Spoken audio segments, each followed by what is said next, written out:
Kidlat News Updates. Sa ating mga balita, isa patay, 7 sugatan matapos tamaan ng kidlat sa Eastern Samar.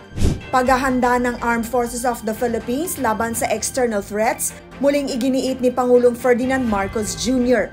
Phase out ng buong industriya ng Pogo, hindi pinaboran ng isang kongresista.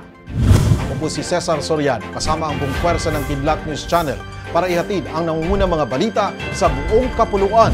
Ngayon, isa ang patay habang 7 pang empleyado ng minahan ang sugatan matapos tamaan ng kidlat ang kanilang quarters sa mining site sa Homonhon Island, Giwan, Eastern Samar.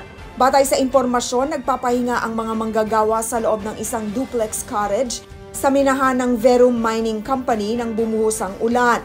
Gumagamit umano ng cellphone ang mga biktima nang tamaan sila ng kidlat na nagresulta sa pagkasugat ng mga manggagawa at pagkasunog sa iba't ibang bahagi ng kanilang katawan. Mabilis na dinala ang 8 biktima mula sa isla ng Homonhon patungo sa ospital ng Ponferrada sa bayan ng Giwan, ngunit inihayag na dead on arrival ang isang 33 anyos na biktima. Muling iginiit ni President Ferdinand Marcos Jr. na kailangang maghanda ng Armed Forces of the Philippines o AFP sa tumitinding tensyon sa Indo-Pacific. Sa pagbisita ng Pangulo sa 5th Infantry Division sa Isabela, kanyang pinaalalahanan ng mga tropa na kasalukuyan silang mayroong 2 pangunahing misyon. Una, ang pagpapanatili ng internal security, ikalawa ang paglaban sa external threats. Klinaro rin ni Marcos Jr. na hindi Pilipinas ang sumusubok na mang-agaw ng teritoryo ng ibang bansa. Sa kabila nito, hindi papayag ang kanyang administrasyon na kunin ng mga banyaga ang pagmamay-ari ng Pilipinas.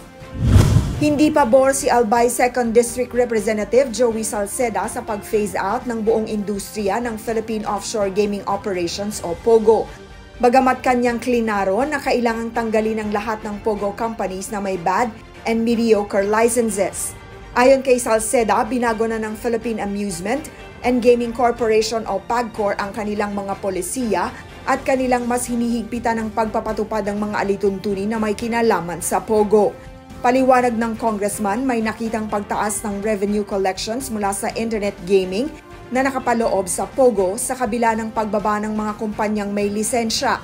Sa makatwid, mas mapili na ang PAGCOR sa pagbibigay ng lisensya at mas malaki ang nakukuhang revenue sa mga ito.